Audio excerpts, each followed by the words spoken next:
Thank you for letting me continue to share my arc of folk tales, Raven Today. We saw in Chapter 1 Raven puzzle his way through the tragedy of the leper colony and also resolve it. And then in Chapter 2, the poignant mystery of the archaeological site and the difficult understanding of how human memory works and sometimes doesn't work. Today, Raven and the car wreck, Chapter 3 of Raven Today.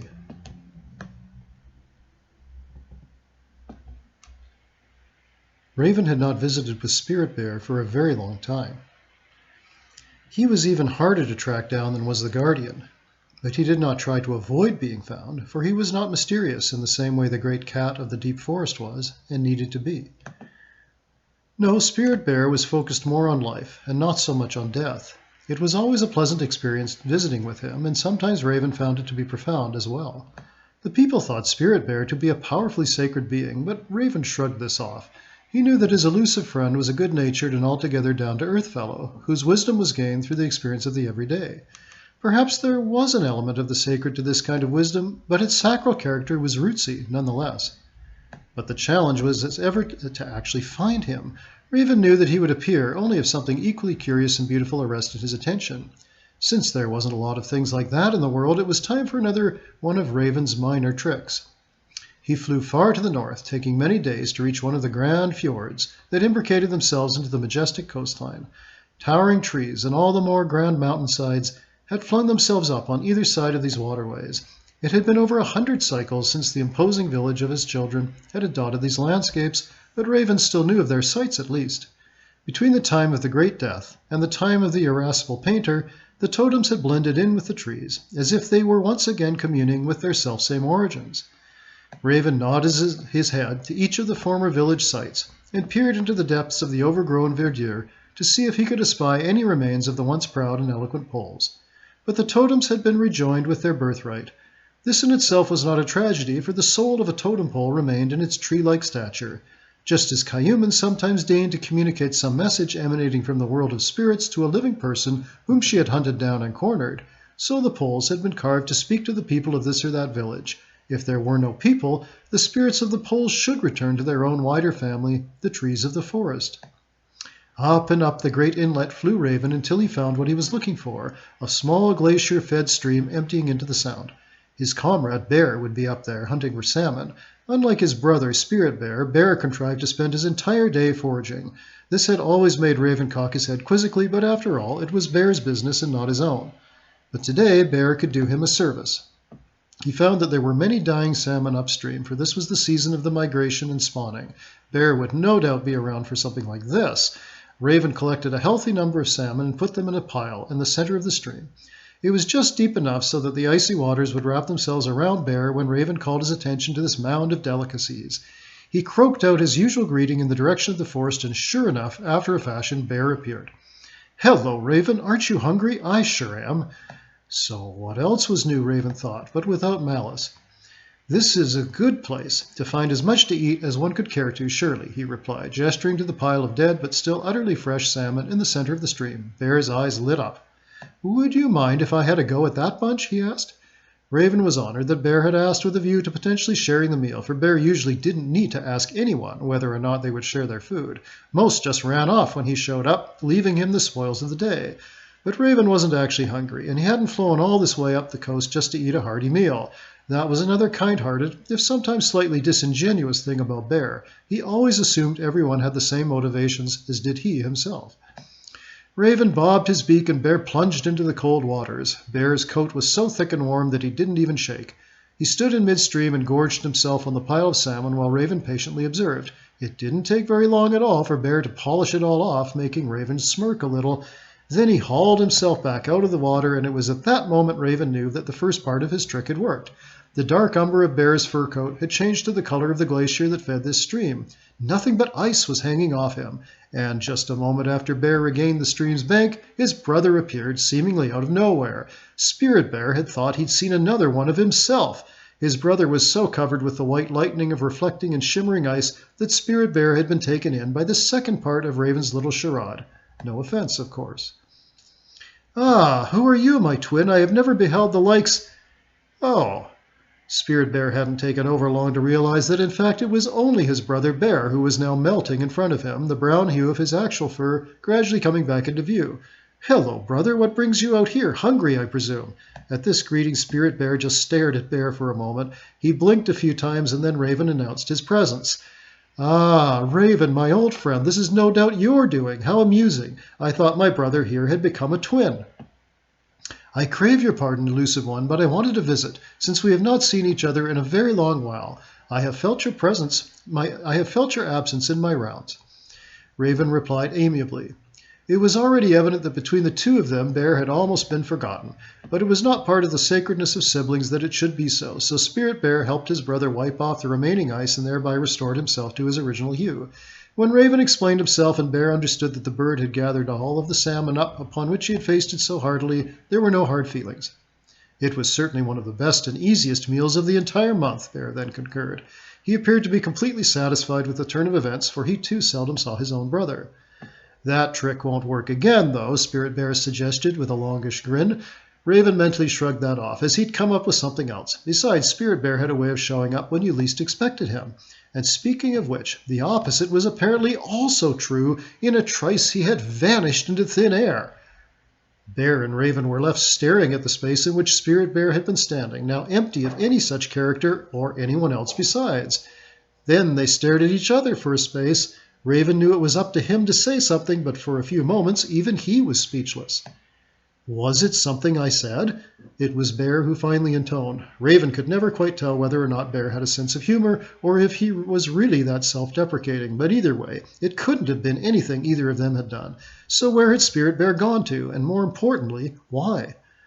So, Bear, you have the richly deserved reputation of being able to be in many places at once. In order to make sure you find enough food to hibernate during the winter months, could you check in with your other guises and see if they have seen or heard anything? To this Bear immediately nodded, though he gave Raven a look that suggested that it wouldn't work. Raven cocked his head at that. In order to perform such a feat, Bear would always re-enter the forest and come out somewhere else, wherever the food took him. There were thousands of places where he could show up, so Raven got himself aloft again and followed Bear's fantastic itinerary. But though Bear reappeared in a few dozen different places, the two comrades had not seen his brother at all, nor heard anything more regarding his radically sudden departure. Raven had never seen anything quite like it, for even Kanakalak made a big deal about his entrances and exits, as befit his grandiose personality. Spirit Bear was certainly unassuming in this way, but he was also never rude. After gallivanting this way and that, up and down the northern coastline, Bear and Raven finally sat down on a secluded beach together to rest and eat something more. By chance, an ancient subsistence site backdropped their shared enclave. Bear was rummaging under a long, rotted-out object. Hey, you know what? That's an old canoe that's been left here to return to its origins, Raven exclaimed, observing what Bear had moved over to eat some of the fungi growing underneath it. So it is, humph, Bear replied, his mouth full of mushrooms. Raven wasn't a great believer in mere chance. They had chosen this place of rest because the place itself had something to say to them. But what? He cocked his head once again and attempted to meditate his way backwards, but he didn't get very far before he was startled right off the beach. A huge machine of uncertain origin and registry had bore itself across the front of the embankment, mowing the brush down and flattening everything around it down to the high tide line, where the canoe was now resting, half buried in the sand. Good grief! Raven was immediately in the air. Bear was nowhere to be seen, of course, for he would have been the last character to remain in a place where there was so much noise and disturbance. Raven quickly reversed his mental course, and just before he regained the present, he saw a large black circular object in the sand. What was that, then? What are you digging at there? Bear now asked. Raven was back in the present, and thus so was his comrade. Bear no doubt thought Raven had scented some clams beneath the sand and had become quite interested in helping out. But Raven was after something quite different. It didn't take him much time, digging and pecking, to uncover part of the object he had seen in his temporal vision. It hadn't been buried there for over long. A great circle of soft black and gray material, metal in the center of it. Aha! Now where had he seen this kind of thing before? Before he could recall, Bear supplied him the answer. Oh, it's one of those things. How tiresome, Bear huffed, and was about to turn back to his mushroom crop. Right, the newcomers called it a tire. Precisely. So, now we have a tire, which is affixed to the bottom of the newcomer's infernal land canoes, and one of my children's old canoes left here long ago. Raven knew he was onto something, but the connection was still obscure. It would be unlikely that Bear would be of any more help in the matter, so Raven stood there on the soft sand, wondering what the next step would be. In his aborted vision, he had witnessed a giant machine, incredibly loud and powerful, and by golly, he had just seen this sort of tire attached to it. It had many of them, in fact, and evidently one had fallen off and had been simply left here, just as his children had left the old canoe, which presumably also had malfunctioned in some manner. Well, then, the land canoes fell apart too. Raven knew that, having seen giant piles of them here and there along the coast. It was somewhat amusing that the newcomers covered up their disused land canoes so that those riding in the ones that still functioned couldn't see them by the side of their wide gray paths, almost as if they were trying to forget that the thing they rode in would at some point be useless. So there was a connection here, Raven mused. It didn't matter what kind of canoes or what kind of people. At some point their respective owners would have to make a new one. The old one would be thrown out or placed aside, forgotten. But, given that any canoe could break at any time, Raven now perked himself up. He had had an idea. Bear, I am off. I need to fly up and down the great gray ribbons the newcomers use as paths to see if one of their land canoes is broken. Bear nodded his head. He was now rummaging along the tide line looking for recently deceased crabs. You might look more specifically for one that has lost one of its round legs, since we found one in the sand here beside one of your children's old canoes, was Bear's quite lucid remark in return. Raven was impressed. With a croaky farewell, Raven was off. The rest had done him good, and he knew Bear could reappear at will and was not likely to be taken off into thin air. But what of his more ethereal brother? Though Raven had doubts about Bear, he had no such misgivings about Spirit Bear. Something very odd, perhaps even something dangerous, had transpired to force his friend away from them right after they had just met. There were no such long, wide ribbons of dark gray to be found along the northern coast, so Raven, armed with this singular idea in his head, flew south again. Scanning from the greatest height he could manage, he saw nothing of the sort had occurred thus far. Further and further south he traveled until he found himself hovering over the big island once again. Spirit Bear did sometimes show up down here, but it was very rare, for it had only one giant inlet of the kind his friend most enjoyed. But this was not the kind of event that would have been called recreational or pleasant, for Spirit Bear would have announced his intents and even invited Raven to travel with him. No, something else had to be up, and as Raven continued his observations, he finally came across a scene that bore some resemblance to what he had been imagining. A small land canoe had been smashed in, its sole occupant standing somewhat shakily at the side of the pathway. There were many other such canoes stopped around the area in question, but just so, many more continuing to whiz by, as if nothing at all had occurred. This was another difference between the newcomers and his own children. The former carried on with whatever business was at hand, no matter what had occurred to one of their own. But Raven wasn't in a particularly judgmental mood at the moment. He was, however, more than curious. He peered into the woods on both sides of the wide path and then croaked spontaneously. Spirit Bear was there, hiding in the brush off to one side. Raven quickly dropped down from his already much lowered altitude and set himself right beside his friend. He noticed then and there that he was also shaking and looked ashen. Why, Spirit Bear, it is not at all like you to look this way. What on earth has happened here? Raven was very concerned, not so much about the newcomers, who had shown time and again that they could look after themselves rather effectively and sometimes with the most ruthless efficiency, but for his elusive and altogether special friend. I can only most deeply apologize for my sudden disappearance, Raven, my old friend. It was something totally beyond my control and completely unexpected. I was evidently needed at this place at this time. What exactly did you experience? I reappeared right beside the pathway out there. Land canoes were hurtling by, and my fur was being blown by their wind. Then, out of nowhere, a giant pair of circles came flying over the middle ground. They had been let loose by a huge and long land canoe. Those on board would likely have not even known it had happened. But the circles came over nonetheless and were headed straight for this smaller canoe that you see wrecked. I rushed out into the path and put my shoulder into the circles and thereby deflected them away just enough. I was too late to save the canoe, but I gathered that I saved the person. This was a stunning account indeed. Raven, after congratulating his friend's good work, then realized he needed to not only calm Spirit Bear down, he had risked his own life for the life of this traveler, now speaking in some serious manner to two other people who both wore odd clothing, different from the others. But that in solving the mystery of his friend's sudden disappearance and whereabouts, he had only opened himself onto a deeper mystery. Why had Spirit Bear been called forth to rescue this man, and what force was at work that could effect such a rescue? Do you have any idea who this person is? You mean, how could he or someone else have summoned me away from yourself and my brother far to the north, only to wind up far down the coast on the big island? Raven bobbed his head vociferously. Spirit Bear looked at a loss. And yes, someone else perhaps, or even something else. Is he by any chance a family member, one of your clan?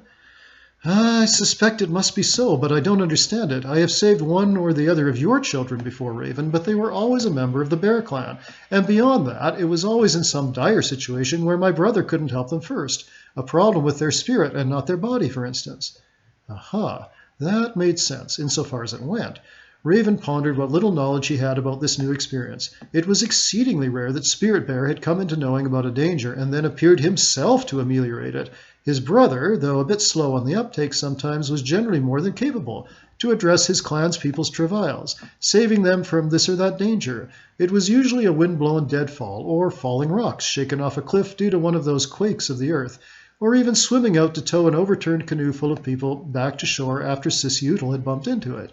Bear could do all those things and more, but Bear hadn't shown up here. Why? Your brother would have been too slow for this, you think? Raven now suggested. Spirit Bear nodded slightly. I can only assume so. It happened with the speed and suddenness of Lightning Snake. There's no way my brother would have been quick enough to save this man. At the mention of such a character as the famous snake, even Raven shook slightly. Lightning Snake traveled, shall we say, a little differently from other beings. It made others wince when he appeared, very much out of nowhere, and made his mark on the flat rocks or even the sides of cliffs, just to remind people that he'd been there, done that.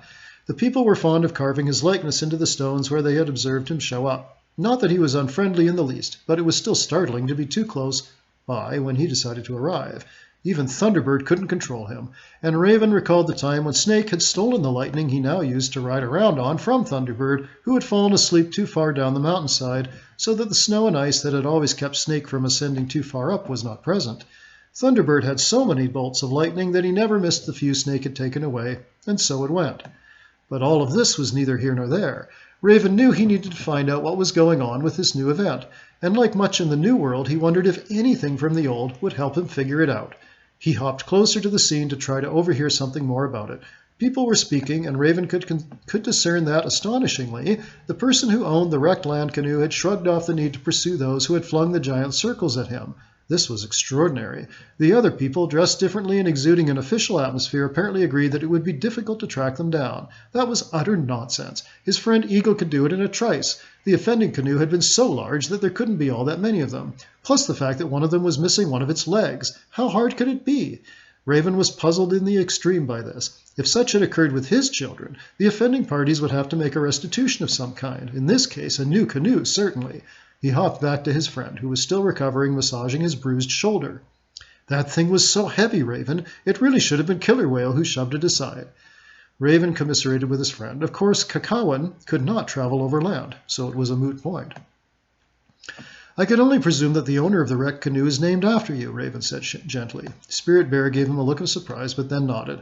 I am aware that many of the newcomers also have animal names, but they have forgotten that they do. I suppose this might mean that their name has more about it than we have thought. Raven agreed. It was this that was really at the heart of this new mystery. Since the newcomers had arrived with their own disheveled god in tow, they had done everything they could think of to deny the more elemental relationship people had with other creatures, even other beings. So much so that most people, including many of his own original children, had forgotten all about it. Though it was clearly the newcomer's fault, some of the blame had now shifted back towards his own children, most of whom continued to ignore it, in spite of their revived intuition. But Raven knew he was being distracted again. How about this? You follow the man, and I will investigate the whereabouts of the giant canoe. It shouldn't be that difficult to track down. Spirit Bear stated that he felt ready to continue, and thus Raven took off. He wouldn't really even need Eagle for this job. The bigger the land canoe, the less places it could go. It served the same function as the large canoes his children made to carry their goods to and fro. They were seen aplenty at a potlatch, as guests arrived expecting to be loaded down with many gifts, large and small. The big canoes would be filled to the brim, and paddling them away took a great deal more time than it had to get them there in the first place. On top of all of that, this giant land canoe was now, as already stated, missing one of its legs. How far could it have gotten? Raven was still puzzling over the lack of effort the people involved had shown in following up what could have been a deadly accident. Perhaps those involved were at odds. The Bear Clan was fighting with another? No. How could that be in this new world? Try as he might, Raven could not, for the time being, locate the canoe in question. Somehow it had continued on its way, even with the loss of a seemingly important part of itself. And then he was distracted by a voice in his head, the voice of a woman, concerned but not distraught. She was speaking to someone, but Raven could not hear the other person. That was odd. He cocked his head in mid-flight and decided to follow the voice to its location. It took a few minutes of concerted effort, but he presently found the woman sitting in yet another land canoe, which had stopped by the side of a different path. After a short while, she was off. Astonishingly, the woman led Raven back to a place where the man who had been in the accident and lost his canoe was standing. Just so, Raven immediately saw Spirit Bear lurking in the bushes out behind the place. "Hey, I thought you were going after the ones who threw the circles," was his friend's injunction. "So did I, but then I heard a voice come into my head. I'd had no luck tracking the big canoe down, so I decided to follow this woman's voice. I'm glad I did, seeing you again, but I have to admit that I'm puzzled all the more by what any of this means." To this, Spirit Bear could only nod. Clearly the man who had lost his canoe and the woman whose voice Raven had heard in his head were mates. What did the logic of the situation dictate then? Raven thought it over. If this man's predicament called forth the help not of Bear but of Spirit Bear, and this woman's relation to it had called himself forth, then were he and his friend to face some danger together? No, that wasn't it. Spirit Bear and he were not mates, as these two people were. Beyond this, and most strikingly for Raven, was that neither of these two people were his children. They were both newcomers. Not that Raven was at all biased. Almost no one who lived today, newcomer or no, had had anything to do with the disaster that had almost destroyed his people. Many didn't even know it had occurred. Still, Raven's chief regard and loyalty was to his original children. And yet... "My dear friend, this man who appears somewhat bear-like, with all of his hair and serious countenance, and with a name that must refer to myself, though in a tongue strange to us, could it be that he is the mate of a woman who somehow bears your name?" Spirit Bear suggested gently, standing there in the skirt of the woods, Raven sitting up on a low branch next to him. "That is very clever, my friend," stated Raven in return. "There was a way to find out, but it would require some cleverness of his own, once again. Between the two of them, however...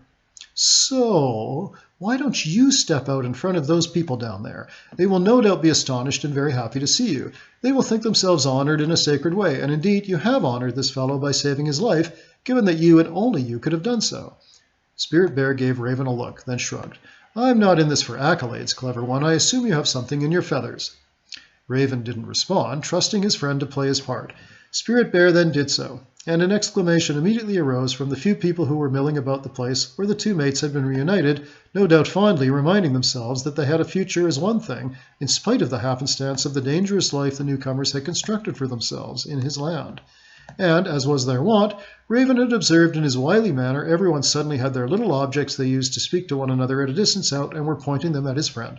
Spirit Bear just stood there nonchalantly. The people were so transfixed by the sight of such a rare creature that Raven simply swooped down and grabbed one of the flat oblong objects into his beak and took off with it. The woman cried out in annoyance, but that was her bad luck. Raven might return it, or he might not. It could come in handy some other time, perhaps. But for now, he flew up onto a broad branch and set the object down. Spirit Bear was still standing around, a loyal friend. Raven tapped at the thing with his beak. The object belonged to the woman in question, which is what Raven was in part interested in. The woman's name was on it. Raven had found he had needed to learn to read the chief language of the newcomers, but it had been hard going. What these people liked to speak about was more than passing strange to him. On the other hand, they did speak of fishing and the weather, the nature they all lived in, and the seasons, so there was something there. Once in a long while, hunting came up as well. Raven had even seen his own image in various places, including rings and pendants. Interestingly, this woman had been wearing a silver pendant with his image on it. Sure enough, after tapping and pecking at the object for a while longer, he managed to discern that the name on the outside of the object stood for his own name in a language he had never heard of. So Spirit Bear was right. But then, this was not the solution to the mystery, but merely another clue. And speaking of which... "Hey, Raven, how long did you want me to stand around with these people?" "Oh..." Raven observed that at the sound of his friend's rough voice, the people had backed off considerably. Now that he knew that the woman bore his name, he decided to return the object to her. He picked it up in his beak and flew back over to the area in question. He settled down nearby and simply placed the object on the ground before taking off again. The woman, astonished at first, then ran over to it as if it were a lost child. That, too, I cannot get used to, Raven thought. Objects appear to be so precious to the newcomers, sometimes more precious than their own children. It would have been a grand thing to have been able to steal the man's object and perform the same investigation with it, but by now he had secreted his away in his bag. Too bad. Even so, Raven felt he had enough to go on for now. He gestured at his friend, and the big animal sauntered back into the woods away from the people's sight. What was the next step? I think you must be correct, my friend. The woman is named after me, though she is not named Hulk Hulk, of course, and I can only assume the man has your name, but it is not even Chim's, your brother. Spirit Bear nodded. But these people do not understand the power of their names, and it looks like we don't either. That was a very good point. Once again, Raven looked his appreciation at his wondrous friend. But the name issue alone wasn't really the obstacle. The Guardian, for instance, had many names. The trading peoples called her Swawa, to which she answered readily. The people on the west coast of the Big Island called her Cayuman. So what? It wasn't the specific name that you were called, but what it meant. Raven cocked his head and thought, what is in a name? If you hadn't saved that man's life, his spirit would have been free to return if it only bore your name. But since he is a newcomer, I wonder if that means that his spirit would have been trapped somewhere else, unable to return as it desired. So the fact that I did save him would help convince his spirit that it must overcome the other, whatever might get in the way of its return. Is that what you were implying? Raven knew that, unlike his pedantic brother, Spirit Bear was no slouch.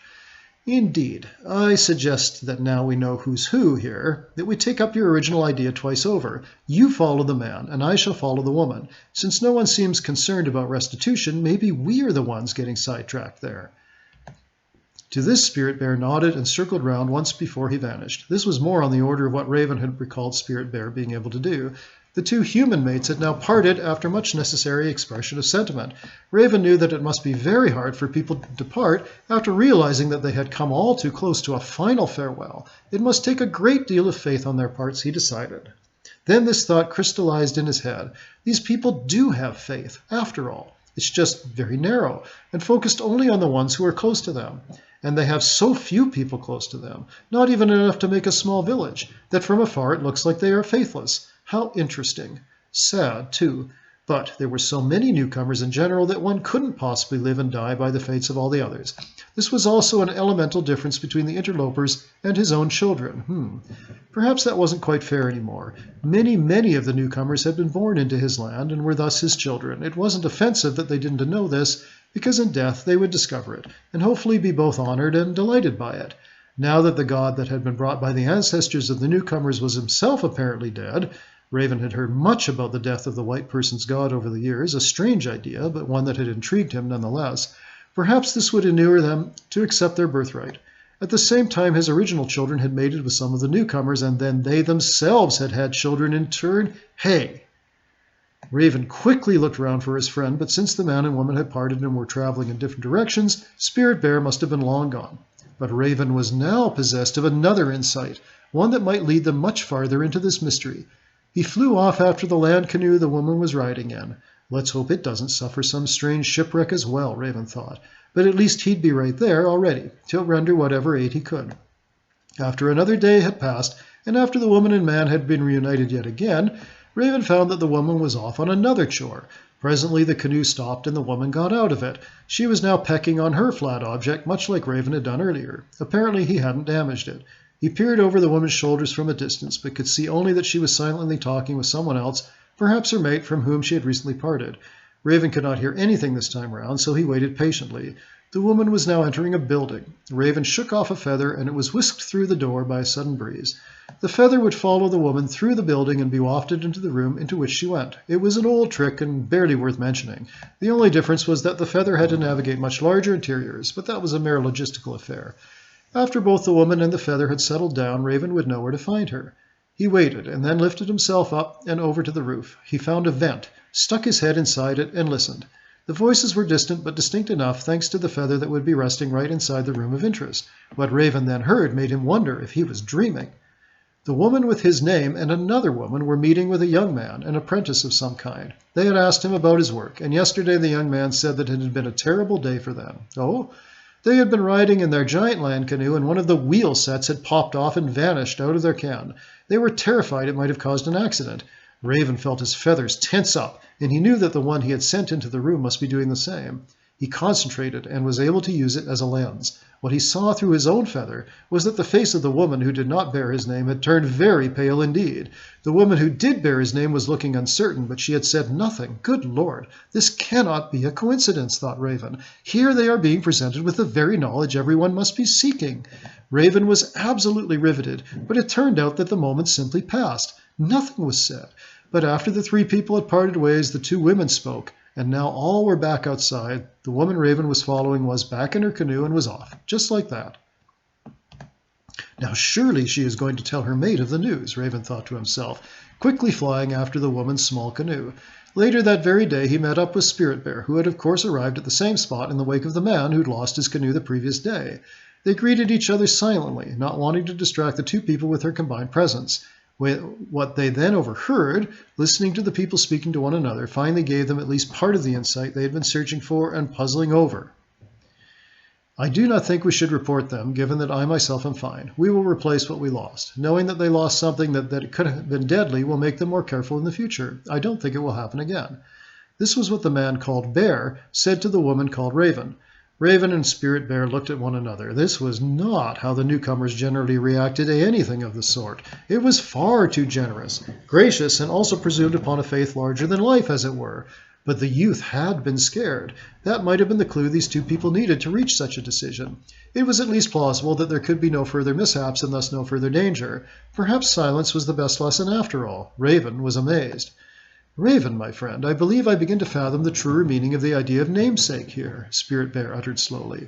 Raven thought his old friend might be right. Surely without the influence of their own characters, these two newcomers would never have acted in the way they had decided to. It wasn't, generally speaking, in the language of the newcomers to let things go so easily. Even his own children would seek restitution. No, that wasn't right. The offenders would have come forward and offered it. It could have been the same in the New World, for it was only a difference of degree.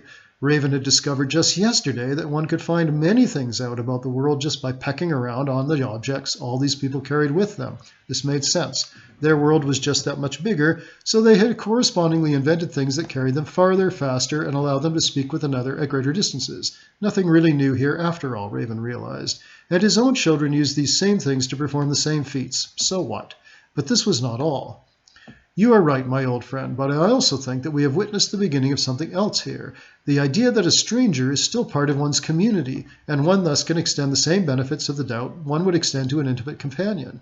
These two have acted as if the people who put them in danger were both their children and their parents at once. To this Spirit Bear nodded with admiration. Of course he knew that Raven was cleverer than almost everyone. Perhaps there was no one more clever. Even so, he also knew his friend to be generous of spirit. That was what his name transformed the woman into. And his own name? Well, then it had to be something of the same order for the man. Even his umber-hued brother would share, if he thought there was enough to go around, contrary to some prevalent opinions. What these two people had in fact shared then was the future. Because of the connection they had with himself and his friend Raven, they had secured themselves the next day, and so they conferred that privilege on those who might have taken it away. Thanks again.